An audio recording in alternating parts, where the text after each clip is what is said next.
दोस्तों आज हम द मेडिसिन बैग को कंटिन्यू करेंगे। ये थर्ड पार्ट है। अगर आपने पहले के पार्ट्स को नहीं देखा तो उसका लिंक आपको डिस्क्रिप्शन बॉक्स में मिल जाएगा। तो अब मार्टिन अपने दोस्तों के साथ में घर पर आ गया है ग्रैंडपा को देखने के लिए। When we got to my house, Grandpa was sitting on the patio. He had on his red shirt, but today he also wore a fringed leather vest that was decorated with beads. Instead of his usual cowboy boots, he had solidly beaded moccasins on his feet that stuck out of his black trousers. Of course, he had his old black hat on, he was seldom without it. But it had been brushed, and the feather in the beaded handband was proudly erect. Its tip a brighter white, his hair lay in silver strands over the red shirt collar. जब हम मेरे घर पर पहुंचे तो grandpa आंगन में बैठे हुए थे। उन्होंने आज लाल रंग की शर्ट पहन रखी थी, लेकिन लाल रंग की शर्ट के साथ उन्होंने आज मोतियों से सजी हुई झालेदार चमड़ी की बनियान भी पहन रखी थी। और आज काउबॉय जूतों की जगह ग्रैंडपा ने मोतियों से सजे हुए मॉकेसिन्स पहने हुए थे। दोस्तों, मैं आपको बता चुका हूँ कि मॉकेसिन्स जूते होते हैं और नेटिव अमेरिकन्स अपने हाथों से इन जूतों को बनाते थे और ये सॉफ्ट चमड़े के होते थे। तो उनके मॉकेसिन्स काली पैंट से बाहर निकले हुए थे और हाँ, वो काला टोपा भी उनके सर पे था। बहुत कम बार ऐसा होता है कि ग्रैंडपा अपने काले टोपे को ना पहने, लेकिन उस काले टोपे पर ब्रश कर रखा था और हैंड बैंड पे जो पंख लगा हुआ था ना, वो गर्व से खड़ा था। दोस्तों, मैंने आपको बताया था पहले पार्ट में कि ग्रैंडपा एक टोपे को पहनते हैं और टोपे के ऊपर पंख लगा हुआ है। तो वो पंख आज एकदम सीधा खड़ा था और उस पंख की जो नोक थी ना, वो आज और भी ज़्यादा सफ़ेद थी, चमक रही थी, आज और भी ज़्यादा चमकीली थी। और ग्रैंडपा के बालों की लटें चांदी के धागे की तरह लाल शर्ट के कॉलर पर बिखरी हुई थीं। तो दोस्तों, आज ग्रैंडपा बहुत ही सजे धजे हुए हैं, बहुत अच्छे से तैयार हैं। शायद उन्हें अंदाज़ा हो गया था कि उनके लुक्स की वजह से मार्टिन अपने दोस्तों को नहीं मिलवा रहा है उनसे। उन्हें अंदाज़ा हो गया था कि मार्टिन को शर्म आ रही है। मार्टिन को ऐसा लग रहा है कि अगर वो अपने दोस्तों को मिलवाएगा ग्रैंडपा से तो उसके दोस्त हंसेंगे, उसके दोस्त सोचेंगे कि ग्रैंडपा कितने बेकार हैं। तो इस वजह से आज बहुत ही अच्छी तरह से तैयार हैं ग्रैंडपा। उन्होंने चमड़े की बनियान पहन रखी है, लाल रंग की शर्ट है, काउबॉय बूट्स की जगह पे मॉकेसिन्स पहन रखे हैं, टोपी को, बालों को बढ़िया तरह से संवार रखा है। I stared just as my friends did and I heard one of them murmur, wow. मैं भी अपने दोस्तों की तरह से ग्रैंडपा को घूर रहा था। जैसे मेरे दोस्त घूर रहे थे ग्रैंडपा को देखकर पहली बार, वैसे मैं भी घूर रहा था। और मैंने अपने दोस्तों में से किसी को धीमे से कहता सुना, वाओ। तो दोस्तों, यहाँ पे मार्टिन के दोस्त हैरान हो ही गए ग्रैंडपा को देखकर, लेकिन मार्टिन खुद भी हैरान हो गया। उसने ऐसा एक्सपेक्ट नहीं किया था कि ग्रैंडपा इतने बढ़िया तरह से तैयार होकर बैठे हुए होंगे। Grandpa looked up and when his eyes met mine, they twinkled as if he were laughing inside. He nodded to me and my face got all hot. I could tell that he had known all along. I was afraid he'd embarrass me in front of my friends. Grandpa ने ऊपर देखा और जब उनकी आंखें मेरी आंखों से मिली ना, हम दोनों की आंखें चार हुई, तो ग्रैंडपा की आंखें ऐसे चमक उठी जैसे मानो ग्रैंडपा अंदर ही अंदर हंस रहे हों। उनकी आंखों को देखकर ऐसा लग रहा था कि ग्रैंडपा अंदर ही अंदर हंस रहे हों। ग्रैंडपा ने मेरी तरफ सर हिलाया और मेरा पूरा चेहरा लाल हो गया। मुझे समझ में आ गया था कि ग्रैंडपा को पहले से ही पता था कि मैं अपने दोस्तों को डर रहा हूँ घर में लाने से। ग्रैंडपा को पता था कि मुझे डर लग रहा है कि कहीं ग्रैंडपा मुझे शर्मिंदा ना करवा दे मेरे दोस्तों के सामने। How hoksilas boys, he greeted and held out his hand. Grandpa ने सू लैंग्वेज में ग्रीट किया बच्चों को और अपना हाथ आगे बढ़ाया। My buddies passed in a single file and shook his hand as I introduced them. They were so polite I almost laughed. मेरे दोस्त लोगों ने एक लाइन बना ली। लाइन से वो आगे बढ़ रहे थे ग्रैंडपा से मिलने के लिए। एक एक करके लाइन में उन्होंने ग्रैंडपा से हाथ मिलाया और मैंने उनका इंट्रोडक्शन दिया। मेरे सभी दोस्त इतना ज़्यादा पोलाइट थे ना कि मेरी तो बस हंसी ही छूटने वाली थी। जैसे हमारे घर में भी कभी दोस्त आते हैं तो इतना शरीफ होते हैं, ऐसा लगता है फरिश्ते हों, लेकिन हम जानते हैं कि वो कितने बदमाश हैं। तो जब हम उनकी शराफत को देखते हैं ना घर में, तो कई बार हमें हंसी आ जाती है, हंसी छूट जाती है हमारी। तो वैसे ही मार्टिन अपनी हंसी को कंट्रोल करने की कोशिश कर रहा है। वो सोच रहा है कितने शरीफ बने हुए मेरे दोस्त। How there grandpa and even how do you sir. कैसे हैं ग्रैंडपा? और किसी ने यहाँ तक पूछा, आप कैसे हैं सर? दोस्तों, यहाँ पे जो बच्चे हैं ना, वो पूछ रहे हैं ग्रैंडपा से कि आपके क्या हाल चाल हैं, आप कैसे हैं, हाल चाल पूछ रहे हैं ग्रैंडपा के। You look fine grandpa, I said as the guy said on the lawn chairs और ऑन द पैटियो फ्लोर। मैंने कहा, आप अच्छे लग रहे हैं ग्रैंडपा। और मेरे दोस्त लोग आंगन की कुर्सियों पे बैठे और कुछ बच्चे नीचे ज़मीन पे बैठ गए। हाँ, yes, he agreed. When I woke up this morning, it seemed the right time to dress in the good clothes. I knew that my grandson would be bringing his friends. हाँ हाँ, ग्रैंडपा ने भी माना कि वो आज अच्छे लग रहे हैं, वो एग्री थे। उन्होंने कहा कि आज जब मैं सुबह उठा ना, तो मुझे लगा कि आज सही टाइम है अच्छे कपड़े पहनने का, बढ़िया कपड़े पहनने का।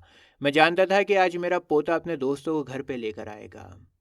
You guys want some lemonade or something? I offered. No one answered. They were listening to Grandpa as he started telling how he'd killed the deer from which his vest was made. दोस्तों, तुम लोग नींबू पानी या फिर कुछ और लेना चाहोगे, कुछ पियोगे? मैंने सभी से पूछा, लेकिन किसी ने भी जवाब नहीं दिया। वो सभी लोग ग्रैंडपा को सुनने में मगन थे। ग्रैंडपा ने उन्हें अपनी बातें बताना शुरू कर दी थी कि कैसे उन्होंने हिरण को मारा। जिस हिरण के चमड़े की बनियान उन्होंने पहन रखी है ना, उस हिरण को उन्होंने कैसे मारा।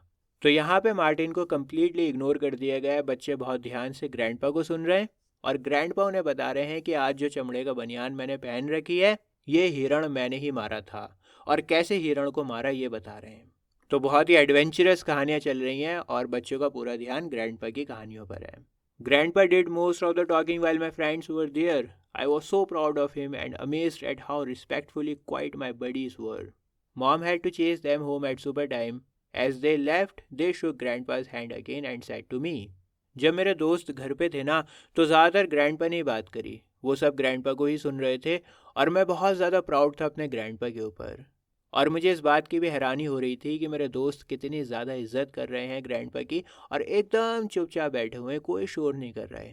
अब काफ़ी देर हो गई थी, रात के खाने का टाइम भी हो गया था। इस वजह से माँ को उन बच्चों को घर से भेजना पड़ा, क्योंकि रात के खाने का टाइम हो रहा था। बच्चों ने जाते हुए एक बार फिर ग्रैंडपा से हाथ मिलाया और मुझसे कहा, Martin, he is really great. Martin, तुम्हारे ग्रैंडपा तो सच में महान हैं। यह man, don't blame you for giving him to yourself. दोस्तों, मार्टिन के दोस्तों को ऐसा लगता है कि मार्टिन अपने ग्रैंडपा को शेयर नहीं करना चाहता। तो मार्टिन का एक दोस्त कहता है, हाँ यार, मैं तुम्हें ब्लेम नहीं करूँगा कि तुमने ग्रैंडपा को अपने तक सीमित रखा, ग्रैंडपा को शेयर नहीं करा, इस बात का ब्लेम मैं तुम्हें नहीं करूँगा। रुको, मैं आपको समझाता हूँ। जैसे फॉर एग्जांपल, मान लो मेरा कोई दोस्त है, बहुत ही अमीर है, बहुत सक्सेसफुल है, बहुत पॉपुलर है। मान लो मेरा दोस्त है मुकेश अंबानी। अब मैं ये चाहूँगा कि मुकेश अंबानी से मेरा कोई और दोस्त ना मिले, मैं उसको अपने तक रखना चाहूँगा, उसको शेयर नहीं करना चाहूँगा। समझ में आ रहा है आपको? बिल्कुल इसी तरह से बच्चों को ऐसा लगता है कि ग्रैंडपा बहुत ही महान है और मार्टिन उनको शेयर नहीं करना चाहता था। Can we come back? एक दोस्त ने पूछा कि क्या हम दोबारा आ सकते हैं? But after they left, mom said, no more visitors for a while Martin. Grandpa won't admit it, but his strength hasn't returned. He likes having company, but it tires him. लेकिन दोस्तों के जाने के बाद माँ ने कहा, कुछ दिन के लिए कोई भी विजिटर घर पे नहीं आएगा मार्टिन। ग्रैंडपा ये बात कभी नहीं मानेंगे कि उनकी तबीयत अभी तक ठीक नहीं हुई है।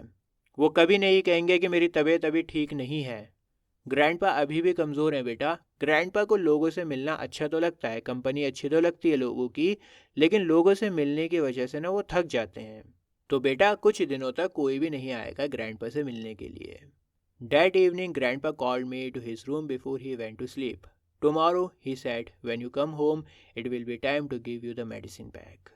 उस शाम ग्रैंडपा ने सोने से पहले मुझे अपने कमरे में बुलाया और कहा, कल जब तुम घर पर आओगे ना मार्टिन, तब सही टाइम होगा तुम्हें मेडिसिन बैग देने का। तुम स्कूल से कल घर पर आ जाओ, तब मैं आपको मेडिसिन बैग दूंगा। I felt a hard squeeze from where my heart is supposed to be and was scared. जहाँ पे मेरा दिल है ना, वहाँ पे मुझे ज़ोर का दबाव महसूस हुआ और मैं डर गया। लेकिन मैंने कुछ कहा नहीं, बस इतना कहा, okay grandpa. All night I had weird dreams about thunder and lightning on a high hill.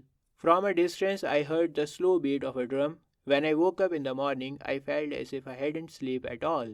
At school, it seemed as if the day would never end. And when it finally did, I ran home. पूरी रात मुझे अजीब अजीब सपने आए। सपने में एक ऊंची पहाड़ी पे बादल गरज रहे थे और बिजली चमक रही थी, और कहीं दूर से मुझे धीमी ढोल के बजने की आवाज़ आ रही थी। जब मैं सुबह उठा तो मुझे लगा कि मैं सोया ही नहीं। जो सोने के बाद में रिफ़्रेशमेंट होती है ना, ताजगी होती है, वो थी ही नहीं। स्कूल में जब मैं गया तो ऐसा लगा जैसे टाइम बीत ही नहीं रहा, ये दिन ख़त्म ही नहीं होगा ऐसा लग रहा था। और जब फाइनली स्कूल ख़त्म हुआ तो मैं घर की ओर भागा। मतलब बताना चाह रहे हैं कि मुझे घर जाने का बहुत बेसब्री से इंतज़ार हो रहा था और इस वजह से टाइम बीत ही नहीं रहा था। तो जैसे ही स्कूल ख़त्म हुआ ना, मैं घर को भागा। Grandpa was in his room sitting on the bed. The shades were down and the place was dim and cool. I sat on the floor in front of Grandpa, but he didn't even look at me. After what seemed a long time, he spoke. Grandpa अपने कमरे में थे और bed पे बैठे हुए थे। कमरे में पर्दे ढके हुए थे और कमरे में ना हल्की सी रोशनी थी, ज़्यादा रोशनी नहीं थी वहाँ पे, और ठंडा था कमरा। मैं ग्रैंडपा के सामने नीचे ज़मीन पे बैठ गया, लेकिन ग्रैंडपा ने मेरी तरफ देखा तक नहीं। और फिर काफ़ी टाइम बीतने के बाद उन्होंने बोला, I sent your mother and sister away. What you will receive is only for a man's hands. मैंने तुम्हारी माँ और तुम्हारी बहन को बाहर भेज दिया है, क्योंकि आज जो मैं तुम्हें सुनाऊंगा ना, वो सिर्फ एक मर्द के कानों के लिए है। उसको औरत नहीं सुन सकती, इस वजह से मैंने तुम्हारी बहन को और तुम्हारी माँ को बाहर भेज दिया है। और आज जो तुम्हें मिलेगा ना, वो सिर्फ एक मर्द के हाथों के लिए है। मतलब घुमा फिरा कर ये कहना चाह रहे हैं कि जो मेडिसिन बैग तुम्हें मिलेगा ना, वो सिर्फ एक मर्द को ही दिया जा सकता है। He fell silent and I felt shivers down my back. इतना कह के ग्रैंडपा चुप हो गए और मुझे अपनी पीठ पे कपकपी महसूस हुई। मतलब मैं डर गया था। My father in his early manhood, grandpa began, made a vision quest to find a spirit guide for his life. दोस्तों, ये लाइन मैं आपको एक एग्जाम्पल से समझाता हूँ। देखो, जैसे हमारे देश में ऋषि मुनि होते हैं, ये गुफाओं में जाते हैं, गुफा में जाके ना अलग अलग क्रियाएं करते हैं ताकि ईश्वर की प्राप्ति हो सके, ईश्वर इन्हें सही रास्ता दिखा सकें, इन्हें सही दिशा दे सकें। तो ग्रैंडपा यहाँ पे बता रहे हैं कि मेरे जो पप्पा थे ना, वो अपनी जवानी के दिनों में यात्रा पे निकल गए, यात्रा पर निकल गए स्पिरिट को ढूंढने के लिए, ताकि वो स्पिरिट उनको गाइड कर सके, उनको सही रास्ता दिखा सके। You cannot understand how it was in that time when the great Teton Sioux were first made to stay on the reservation. बेटा, तुम नहीं समझोगे कि वो कैसा दौर था जब महान टीटन सू को पहली बार रिजर्वेशन में रहने के लिए मजबूर किया गया था। जैसे फॉर एग्जांपल, जब आप लोग बड़े होगे, अपने बच्चों को बताओगे कि बेटा तुम नहीं समझ पाओगे कि हमारे ज़माने में कैसे कोरोना वायरस आया था और हमें घरों में बंद कर दिया गया था, हम घर से बाहर नहीं निकल रहे थे, पूरी दुनिया कैद हो गई थी, वगैरह वगैरह बताओगे ना। बिल्कुल वैसे ही ग्रैंडपा मार्टिन को समझा रहे हैं कि बेटा तुम नहीं समझ पाओगे कि वो टाइम कैसा था। अब टीटॉन सू एक तरह की ट्राइब है, ये एक ट्राइब का नाम है। जैसे हम लोग डिवाइडेड है ना, कश्मीरी, पंजाबी, राजस्थानी, वैसे ही वो लोग भी डिवाइडेड थे। तो पहली बार टीटन सू को जो ट्राइब है उसको मजबूर किया गया कि आप रिजर्वेशन में रहोगे, ये आपकी जगह है। There was a strong need for guidance from Wakantanka the great spirit. और वो बहुत बहुत बुरा टाइम था, और उस टाइम पर हमें ज़रूरत थी वकंटका की गाइडेंस की। वकंटका एक महान स्पिरिट है जिसकी पूजा की जाती है। तो जब कोई बुरा टाइम आता है तो ईश्वर की याद आती है। यही बता रहा है कि बहुत बुरा टाइम चल रहा था, हम लोगों को रिजर्वेशन में डाला जा रहा था, और वो बहुत सख्त नीड थी कि वकंटका स्पिरिट हमें गाइड करे, हमें सही रास्ता दिखाए। But too many of the young men were filled with despair and hatred. लेकिन बहुत सारे जवान लोग निराश हो गए थे, उनमें नफरत भर गई थी। जब बुरा टाइम आया ना, लड़ाई झगड़े हुए, ज़बरदस्ती रिजर्वेशन में रखा गया अमेरिकन सरकार के द्वारा, तो जो जवान लोग थे वो निराश हो गए और नफरत करने लगे सरकार से।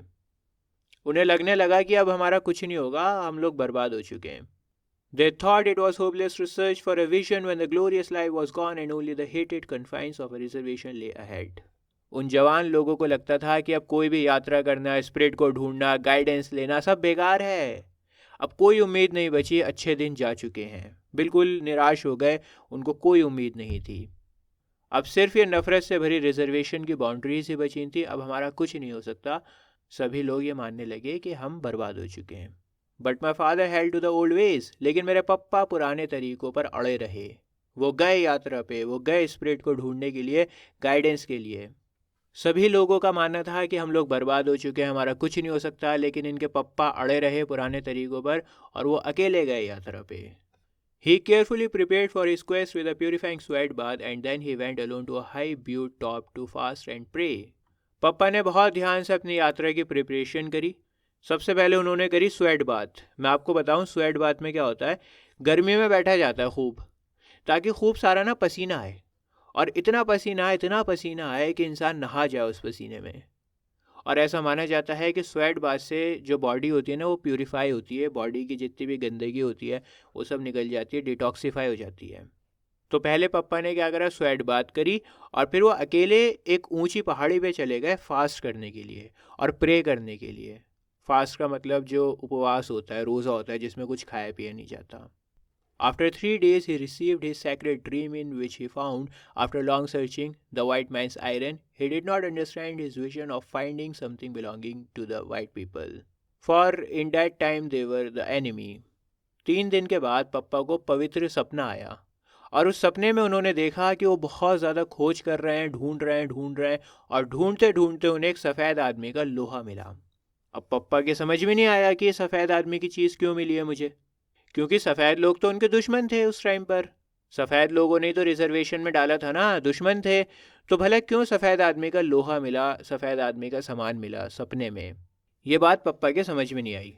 एक बार और समझा रहा हूँ यहाँ पे। पप्पा को आया सपना, सपने में उन्होंने देखा कि उन्हें वाइट आदमी का लोहा मिला है, और उनके ये बात समझ में नहीं आई कि वाइट जो कि हमारा दुश्मन है, उसका सामान मुझे क्यों दिखाई दिया सपने में।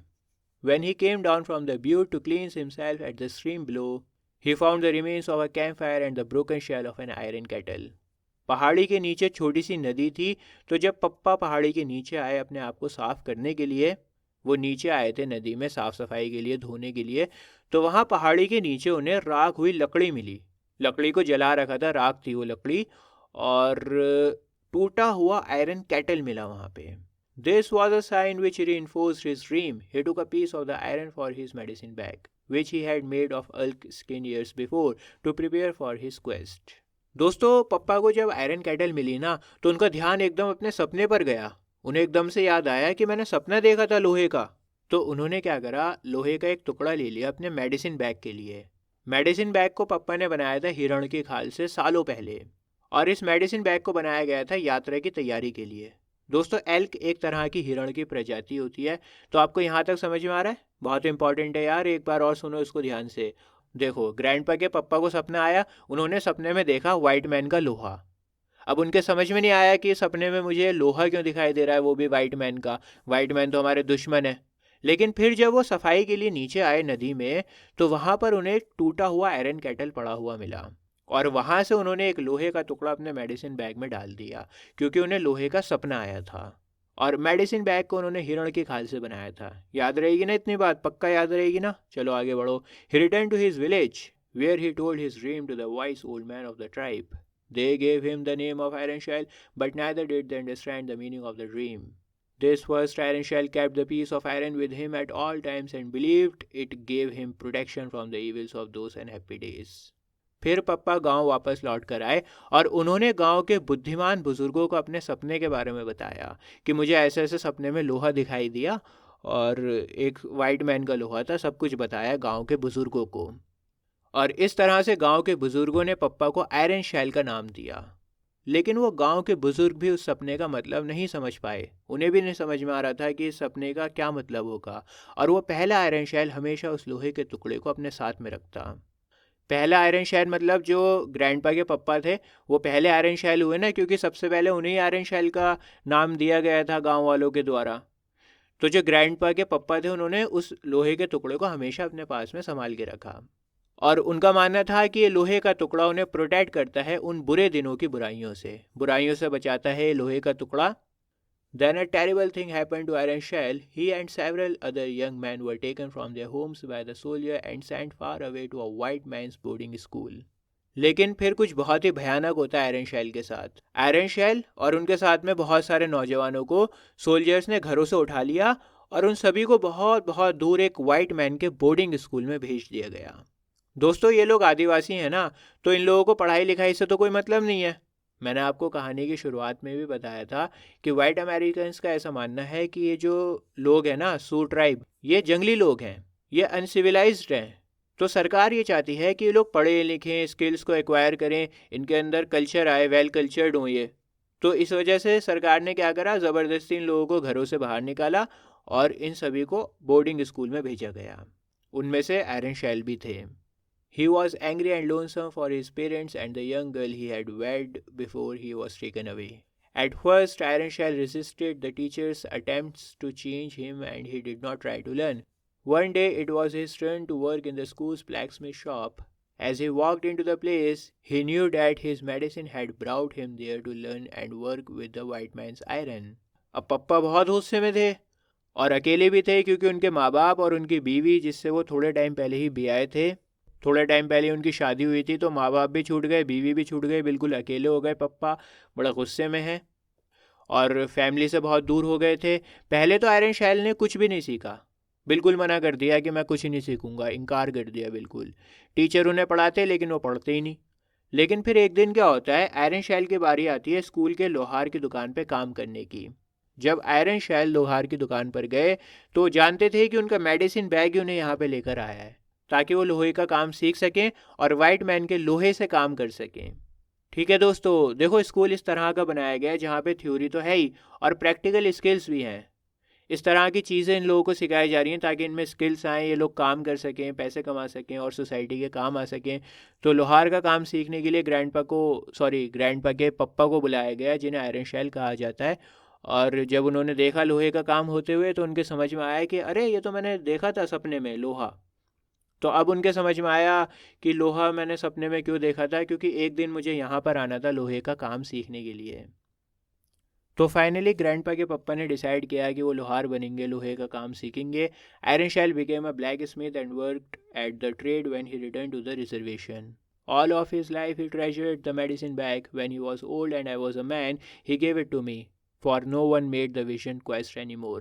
आयरन शैल ने बोर्डिंग स्कूल में लोहार का काम सीख लिया था और अब वो लोहार बन चुके थे।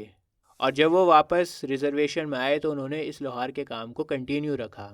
पूरी ज़िंदगी पप्पा ने मेडिसिन बैग को संभाल के रखा और जब पप्पा बूढ़े हो गए और मैं बड़ा हो गया था, मर्द बन गया था, तब उन्होंने ये मेडिसिन बैग मुझे दिया, क्योंकि अब कोई भी नहीं था रिजर्वेशन में जो यात्रा पर जाता हो। देखो मॉडर्निज्म आ रहा है धीरे धीरे और लोग जो हैं वो मॉडर्न हो रहे हैं और अपने जो पुराने रीति रिवाज हैं उनको भूलते जा रहे हैं।